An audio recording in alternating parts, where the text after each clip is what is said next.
Yan lang yung bisita ko. Ayan. Kaya lang sulit naman. Hoy!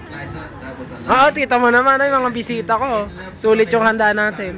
Hindi naman. I asked you if ever relationship with partner dito. Sabi mo, hindi. Best life. And then I asked you, between Ate Garcia and Carlo Aquino, totoo ba mas ID sa'yo boyfriend si Carlo Aquino? Sabi mo, no, lumabas din. Ito, kinuha kong katulong. I want.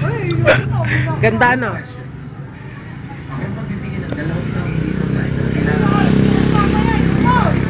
Bakit? or bakit sa feeling mo lumabas? Parang may naririnig ako. Sabi ko, in love ka ba ngayon? You said no, and that was a lie.